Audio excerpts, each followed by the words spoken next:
L'histoire montre qu'à partir des années 1820, l'instruction fut une préoccupation majeure des municipalités successives.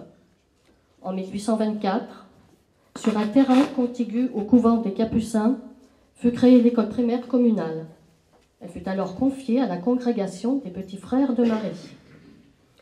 En 1835, la ville acquit le couvent pour y installer un pensionnat qui devint, 10 années plus tard, l'école primaire supérieure.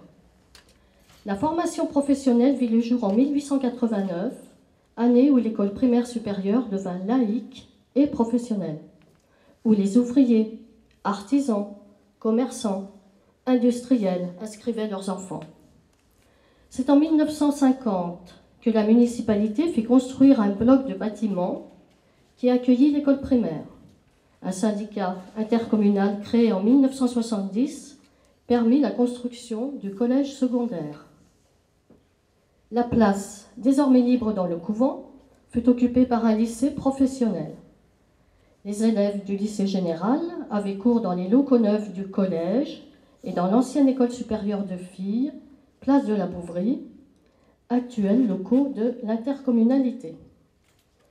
Plus récemment, l'achat par la commune de terrains contigus au couvent a permis le retour du lycée général et l'essor de la section technologique. En cette année 2014, nous nous souvenons que 100 ans plus tôt, en août 1914, de jeunes hommes qui avaient fait leur scolarité dans ces bâtiments furent mobilisés pour combattre et ne sont pas revenus.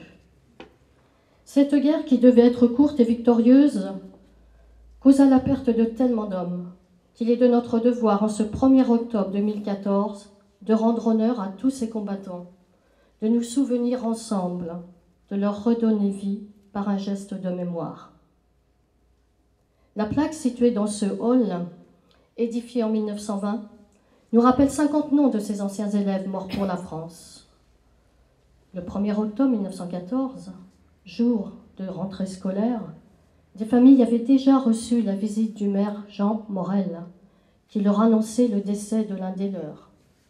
Citons Édouard Marius Thévenet, tisseur à Charlieu, mort au combat le 10 août à 26 ans. Joseph Eugène Reb, mort le 21 août à l'âge de 23 ans.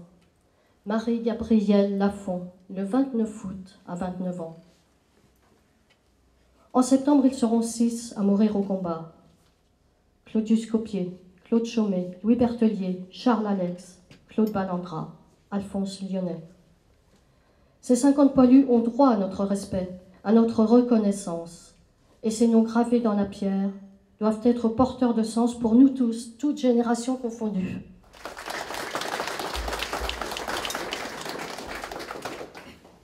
Je vous remercie de votre invitation, et c'est avec émotion que je participe au nom de M. Yves Nicolin, député de la Loire, à cette commémoration en souvenir des 50 élèves du lycée Jérémie de la Rue, morts pour la France durant la guerre de 14-18. Je tiens à saluer l'investissement de M. Osmond, ainsi que les professeurs, les élèves et l'administration du lycée qui ont contribué à cette manifestation aujourd'hui. Ce devoir de mémoire, nous devons l'entretenir.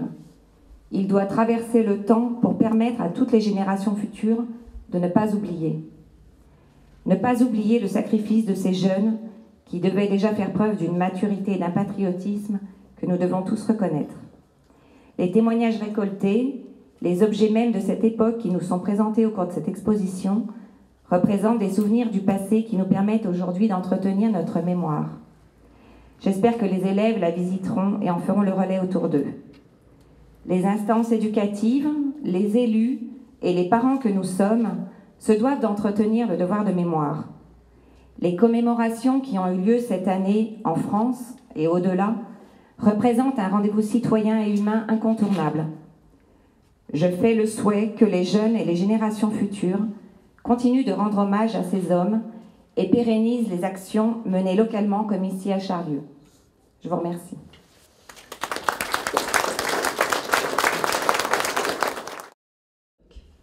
La chanson de Crown est de celle-là, écrite sur un air de musette qui s'appelait « Bonsoir Mamour ».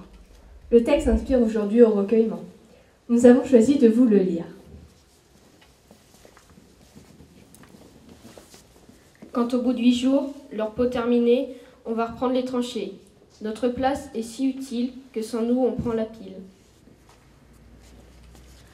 Mais c'est bien fini, on en a assez, personne ne veut plus marcher. Et le cœur bien gros, comme dans un sanglot, on dit adieu au civelot. Même sans tambour, même sans trompette, on s'en va là-haut en baissant la tête. Adieu la vie, adieu l'amour, adieu toutes les femmes. C'est bien fini, c'est pour toujours de cette guerre infâme. C'est à Craonne, sur le plateau, qu'on doit laisser sa peau. Car nous sommes tous condamnés, nous sommes les sacrifiés. 8 jours de tranchées, 8 jours de souffrance. Pourtant on a l'espérance que ce soir viendra la relève, que nous attendons sans trêve. Soudain dans la nuit et dans le silence, on voit quelqu'un qui s'avance. C'est un officier, de chasseur à pied, qui vient pour nous remplacer. Doucement dans l'ombre, sous la pluie qui tombe, les petits chasseurs vont chercher leur tombe. C'est malheureux de voir, sur les grands boulevards, tous ces gros qui font la foire.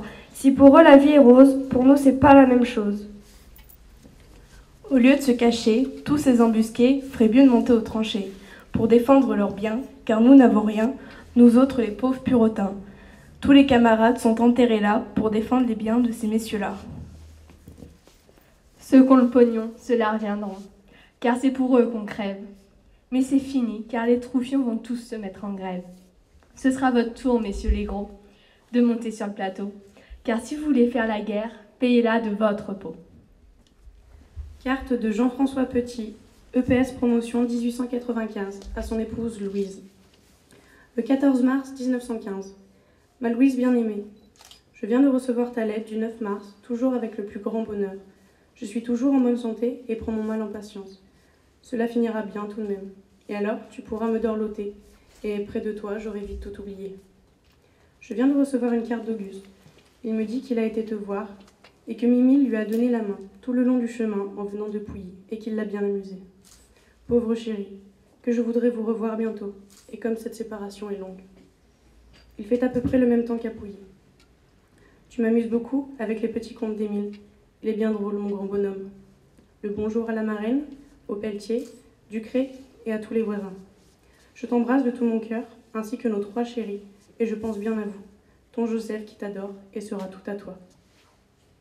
Jean-François Petit sera tué à l'ennemi devant Verdun le 24 octobre 1916. Il avait 34 ans et 3 enfants. Quand nous encourageons... Nouvelle de Boutel. Il a été évacué 2 jours après qu'il a été rentré de permission. Il se connaissait plus quand il arrivait sur le front. Il n'a pas reconnu ses camarades. Il ne faisait que chanter. C'est bien malheureux pour lui et pour sa femme, mais s'il était une fois chez lui, cela pourrait se passer. Ça nous fâche bien de le quitter comme cela. Cela nous faisait plaisir de se rencontrer de temps en temps. C'était le type gai, et tout ce qu'on pouvait trouver de bons garçons. C'est encore la guerre qui est cause de cela. On aurait bien tous la place d'y perdre la tête. Autrement, il faut vivre sans souci pour ne pas la perdre.